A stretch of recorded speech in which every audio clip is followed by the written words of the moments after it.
Guys ఇక్కడ వచ్చేసి నేను చికెన్ ఫ్రై అయితే ప్రిపేర్ చేస్తున్నాను. ముందుగా వచ్చి చికెన్ మంచిగా కడిగి సైడ్ పెట్టుకునేసి కొద్దిగా ఆయిల్ అయితే ఒక బౌల్ ఆయిల్ అయితే యాడ్ చేశాను. ఎందుకంటే కొద్దిగా జ్యూసీ గ్రేవీ రావాలనేసి అయితే ఇలా వేసి మొత్తం చికెన్ అంతా వేసేసిన తర్వాత ఒక 5 మినిట్స్ అలా కుక్ చేసి అందులోని వాటర్ అంతా ఇంగిపోయి ఇలా ఆయిల్ మాత్రమే ఉన్నప్పుడు ఇంకా ఒక 2 మినిట్స్ పాటు ఆయిల్లో ఉడకనేసి మంచిగా అయితే గ్రేవీ సూపర్గా వస్తుంది. అందుకనేసి ఇలా ఉడికిచ్చేసాను.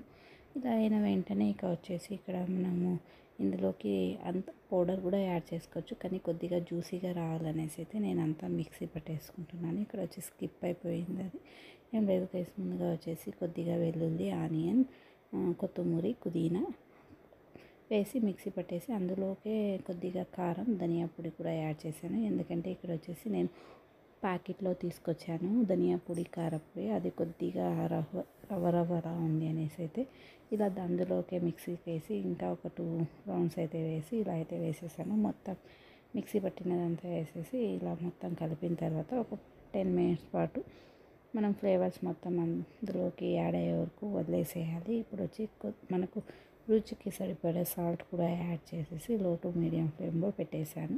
ఒక 10 మినిట్స్ పాటు అందులోకి మసాలా అంతా మగ్గే వరకు కలుపుతూనే ఉండాలి. ఏమంటే మనం వదిలేసామంటే అది కింద అంతా అడుగంటుతుంది, వదులుకున్నట్లు అప్పుడప్పుడు కలుపుతూనే ఉంటుంది.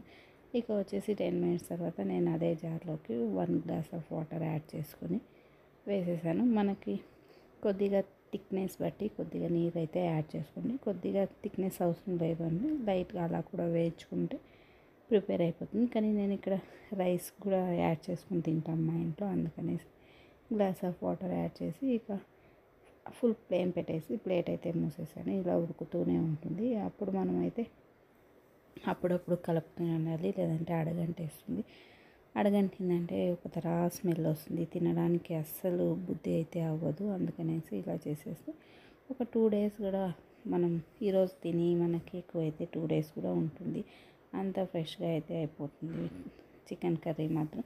మీలో ఎంతమంది చికెన్ కర్రీలో దీంట్లోకి చపాతీ అంటే ఇష్టం, రైస్ అంటే ఇష్టమో కామెంట్ చేసేయండి. ఇక్కడ వచ్చేసి చూస్తున్నారా ఒక 10 మినిట్స్లో అదైతే గట్టి పడుతుంది.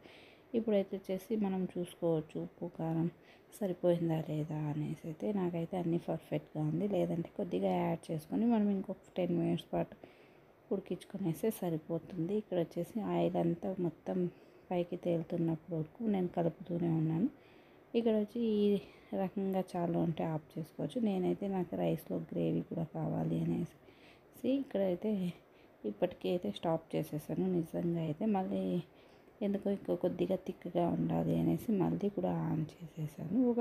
మళ్ళీ ఒక 5 మినిట్స్ పాటు మరిగించాను, కలుపుతూనే ఉన్నాను. ఎందుకంటే లో ఫ్లేమ్లో పెడుతున్నాం కదా మనము, ఇక పాడైపోకూడదు అని ఇలా కలుపుతూనే ఉంటే నిజంగా అయితే సూపర్గా వస్తుంది. ఇక్కడ ఫైనల్గా వచ్చి కొత్తిమీర కూడా యాడ్ చేసుకోవచ్చు. నేను ఆల్రెడీ మిక్సీకి వేసాను కాబట్టి ఏది పైన యాడ్ చేయండి, ఎందుకంటే మా అబ్బాయి తినడనేసి ఇలా చేస్తాను. అన్నీ మనం మిక్సీలోకి వేసేస్తే వాళ్ళు కూడా ఇష్టంగా తినేస్తారు. ఇక్కడ పైన వేస్తే కొత్తిమీర, పుదీనా కూడా సర్వ్ చేసుకుంటే ఫ్లేవర్ సూపర్గా ఉంటుంది. మనం అన్నీ ముందుగానే యాడ్ చేసినప్పుడు ఇలానైతే నేనైతే యాడ్ చేయను ఏమీను, కానీ టేస్ట్ మాత్రం సూపర్గా వస్తుంది. ఇక ఈ కన్సిస్టెన్సీ వచ్చినప్పుడు అయితే నేనైతే స్టాప్ చేసేసాను. ఇక వచ్చేసి ఇందుకు కాంబినేషన్గా చపాతీ ముద్ద ఏదైనా తినచ్చు, లేదంటే రైస్ చేసేసి దానికి రసం చేసి పక్కలో పీసెస్ కూడా యాడ్ చేసుకొని తినచ్చు. నేను వచ్చేసి నాకు ఇలా ఫ్రైలో తినడమే ఇష్టం, మా అబ్బాయి కూడా అంతే ఇలానే తింటాడు. ఇక వచ్చేసి రైస్ చేసేసి అందులోకి ఆనియన్, మళ్ళీ వచ్చి కుకుంబర్ కూడా కట్ చేసి పెట్టుకొని తినేసాను. నిజంగా అయితే సూపర్ టేస్ట్గా అయితే వచ్చింది. మీలో ఎంతమంది ఇలా చేస్తారు, లేదా ఒక్కొక్కరు ఒక్కొక్క స్టైల్లో అయితే చేసేస్తారు, ఎవరికి నచ్చినట్టు వాళ్ళు చేస్తారు. కానీ ఎవరి టేస్ట్ వాళ్ళకి తగ్గట్టుగా వాళ్ళు అయితే ప్రిపేర్ చేసుకుంటారు. ఇలా కూడా ఒకసారి అయితే ట్రై చేసి చూడండి. నిజంగా అయితే టేస్ట్ మాత్రం సూపర్గా వస్తుంది. ఇక ఎప్పుడు ఇలానే చేసుకుందాము అనేసి అయితే అయినా మనం పిల్లలకు ఎలా నచ్చితే అలానే చేస్తేనే కదా వాళ్ళు ఇష్టంగా తినదు. పిల్లలు తిన్నప్పుడే కదా మనకు కూడా ఓకే ఎక్కువ సాటిస్ఫాక్షన్ అయితే అయ్యేది. అందుకనేసి నేను ఇలా చేసేసాను. చూడండి ఎంత జ్యూసీగా. నెక్స్ట్ డే కూడా ఇది ఇలానే ఉంటుంది, ఏం పాడవదు అసలు. మేమైతే ఆ రోజు తిని మిగిలింది నెక్స్ట్ డే కూడా సర్వ్ చేసుకుంటాము. సూపర్ టేస్ట్గా ఉంటుంది. ఇంకా నైట్ డిన్నర్లోకి అయితే ఇలా కర్రీతో పాటు రైస్ అయితే తినేసాను. మీలో ఎంతమంది ఇలా ఒక్క చికెన్ కర్రీ ఉంటే చాలు రైస్ మొత్తం తినేస్తారు. కామెంట్ చేసేయండి. నేనైతే సాంబార్ రసం ఏం అవసరం లేదు, ఇలానే తినేస్తాను. ఇక మా ఇంట్లో వచ్చేసి నేను రసం కూడా చేశాను, ఎందుకంటే ఇది కర్రీ వాళ్ళు సపరేట్గా తింటారు, రైస్లోకి అయితే రసం అని. నేనైతే ఇలానే తినేస్తున్నాను గైస్. బాయ్. వీడియో నచ్చినట్లయితే please like, share and subscribe. Next వీడియోలో మళ్ళీ కలుసుకుందాం.